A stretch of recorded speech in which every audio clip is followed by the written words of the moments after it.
Eh bien salut tout le monde les amis, j'espère que vous allez bien, j'espère que vous êtes en forme. Aujourd'hui analyse pronostic du Grand Prix d'Arabie Saoudite 2021. Tout d'abord avant qu'on commence, excusez-moi pour l'heure à laquelle je sors cette vidéo, c'est pas dans mes habitudes de sortir une vidéo à plus de 20 heures, mais là pour le coup j'avais pas forcément le choix, je devais attendre la seconde séance d'essai libre vu que sur ce circuit de Jeddah on n'a pas forcément beaucoup d'informations, donc il fallait que je les regarde absolument. En tout cas, aujourd'hui, analyse pronostic du Grand Prix d'Arabie Saoudite 2021. Le programme de cette vidéo il va être extrêmement simple, je pense que vous le connaissez déjà. Dans un premier temps, débriefing des deux séances d'essai libre de ce vendredi, celle de vendredi après-midi qui s'est déroulée à 14 h et celle de ce vendredi soir qui s'est déroulée du coup à 18 h. Dans une seconde partie, les caractéristiques de ce circuit de Jeddah, les caractéristiques de ce Grand Prix d'Arabie Saoudite, même si on n'a pas beaucoup de données sur cette piste, il y a quand même beaucoup de choses à dire. Et dans une troisième et dernière partie, mon pronostic, et je vous invite encore une fois à donner le vôtre dans les commentaires. Le tableau des pronostiqueurs est toujours actif, et d'ailleurs je prépare un gros truc pour le dernier Grand Prix, donc il faut vraiment aller chercher des points, hein. Je rappelle les règles, vous me trouvez le vainqueur, je vous mets un point, vous me trouvez le podium dans l'ordre, je vous donne du coup 3 points. Donc on est parti maintenant les amis pour ce débrief de ces deux séances d'essai libre. Donc tout d'abord pour cette première séance d'essai libre, Lewis Hamilton est venu chercher le meilleur temps. Max Verstappen le suit de très près à 56 millièmes. Donc voilà, l'écart reste encore très serré. Valtteri Bottas est venu chercher la troisième position. Valtteri Bottas qui a l'air vraiment à l'aise sur cette piste. Pierre Gasly qui nous sort encore une fois une masterclass. Voilà, on est même plus surpris tellement que Pierre Gasly est bon. Voilà, tout simplement, il n'y a rien d'autre à dire. Cinquième, Antonio Giovinazzi. Alors ça a été un petit peu la surprise de cette première séance d'essai libre. Antonio Giovinazzi qui était plutôt pas mal quand on regarde la place de Kimi Raikkonen. 16e, 6e et 7e, les deux Ferrari, celle de Carlos Sainz et celle de Charles Leclerc. Les McLaren encore un petit peu timides. Et surtout, ce qu'on peut remarquer, c'est l'absence de Sergio Pérez qui fait quand même assez peur pour le championnat du monde. On va y revenir, hein, vous inquiétez pas au classement au championnat du monde. Je vais vous dire quand même certains scénarios probables pour ce Grand Prix de Jeddah. Lewis Hamilton en seconde séance d'essai libre est également venu chercher le meilleur tour, tout simplement le meilleur temps au tour, voilà, pardon. Valtteri Bottas deuxième, Pierre Gasly encore une fois troisième, devant Max Verstappen quatrième. Bon, après là sur cette deuxième séance d'essai libre, les pilotes cherchaient plus entre guillemets à tester vraiment les pneumatiques, à les pousser à la limite. On a pu voir par exemple Lewis Hamilton qui a testé pratiquement je crois même les 3 types de pneumatiques en une séance. Donc voilà, il fallait tester, c'est normal, on arrive sur une nouvelle piste, on ne sait pas comment est la dégradation. Ne vous inquiétez pas, hein, par rapport à la dégradation des pneus, je vais y revenir juste après. En tout cas, ce qui nous a un petit peu fait peur à la fin de cette séance, il y a eu un drapeau rouge. Malheureusement, Charles Leclerc s'est pris un mur, voilà, tout simplement. La monoplace a été complètement détruite, mais il va bien et c'est plus important. Donc on continue maintenant avec les caractéristiques de ce circuit. Alors pour bien vous représenter les caractéristiques de ce circuit et même tous les détails, je me suis permis de vous mettre un de mes tours chrono sur ce circuit de Jeddah. Comme ça au moins vous avez quelque chose à regarder, vous pouvez visualiser aussi ce circuit pour ceux qui n'ont pas vu les deux premières séances d'essai libre. Alors on va commencer par le programme. Alors déjà pour la journée de demain, le samedi 4 décembre, les essais libres 3 se dérouleront à 15 h, la qualification à 18 h. Pour la journée du dimanche, 18h30 la course, bien évidemment le débriefing arrivera dans la foulée. Au niveau des prévisions météo, pas de pluie à constater, MDR. Pour la journée du samedi, des températures entre 27 et 29 degrés. Pour la journée du dimanche, des températures entre 27 et 28 degrés. Très peu de vent, entre 5 à 8 km/h, donc c'est que dalle.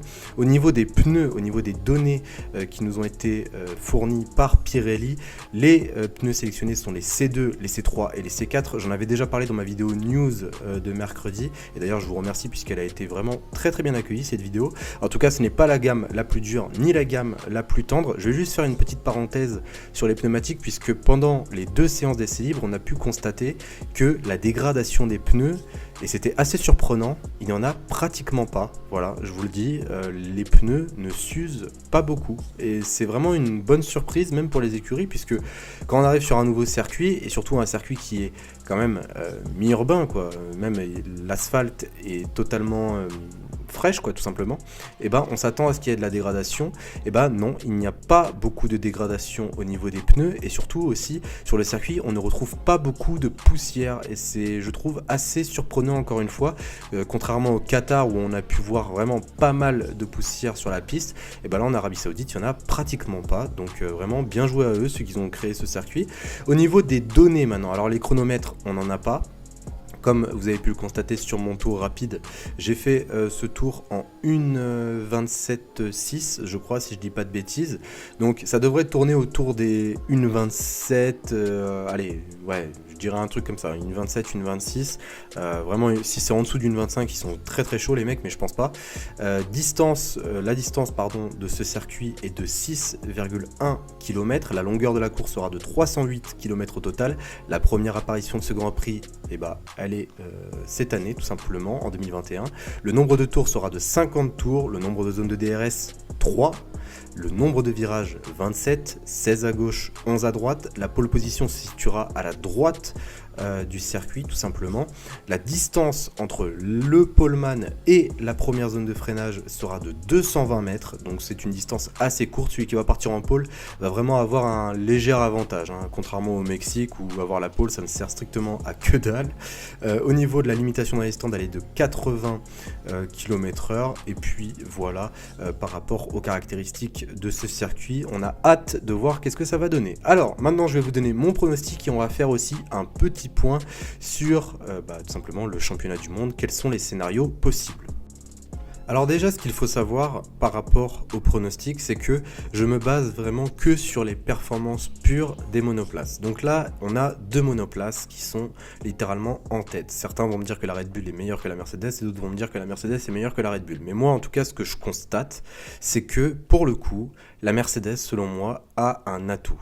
L'atout, et même Toto Wolff l'avait dit lui-même, leur atout, c'est le moteur. On est à Jeddah, on a déjà pu remarquer, et même sur F1 2021, si vous vous mettez à jouer sur Jeddah, le moteur sert énormément. On passe 42 fois les vitesses pendant un seul tour à Jeddah, donc le moteur est extrêmement utilisé. Pour le coup, le favori, du coup, ça reste Lewis Hamilton. Lewis Hamilton au Qatar n'avait même pas utilisé son nouveau moteur qu'il avait pris au Brésil. Donc là, on lui a remis son moteur du Brésil dans sa monoplace actuelle. Donc en termes de moteur, je pense que Lewis Hamilton va tout défoncer. Donc là déjà, par rapport à cela, pour moi, Lewis Hamilton reste le favori. Maintenant, je vais vous dire certains scénarios.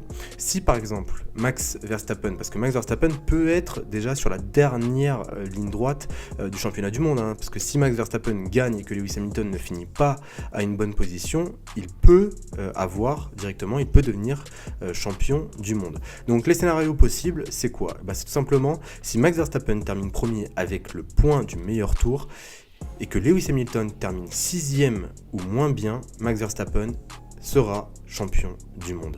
Si Max Verstappen termine premier tout court sans le point du meilleur tour, Hamilton devra au minimum terminer 7ème. Si Max Verstappen termine 2ème avec le point du meilleur tour, Lewis Hamilton devra terminer au minimum 10ème. Et si Max Verstappen termine 2ème sans le point du meilleur tour, Hamilton ne devra pas finir en dehors des points.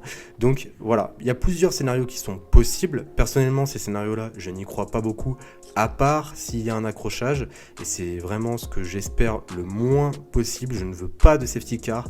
C'est assez rare qu'on dise ça, mais parce que généralement, la safety car rajoute un petit peu de suspense, un petit peu de...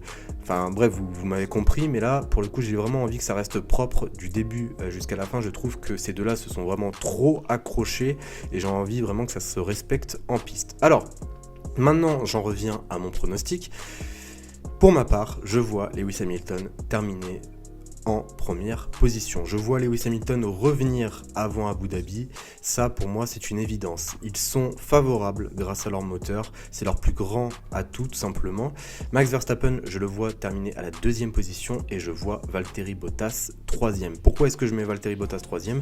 Parce que tout simplement, pour moi, il a l'air vraiment de se plaire sur ce tracé, tout simplement. Il l'a lui-même dit à la radio. Après, là où on peut se poser des questions, c'est concernant Perez. Et c'est pour ça que je vois Max Verstappen Verstappen deuxième, parce que Perez n'a vraiment pas du tout l'air à l'aise sur cette piste. On a l'impression qu'il la déteste, littéralement. Rien quand on regarde ses chronos, tout simplement en première séance et en deuxième séance d'essai libre, ça fait quand même assez peur. J'espère qu'il ne va pas nous refaire sa contre-performance du Qatar. Ça serait vraiment dommage pour Red Bull, surtout pour le championnat constructeur.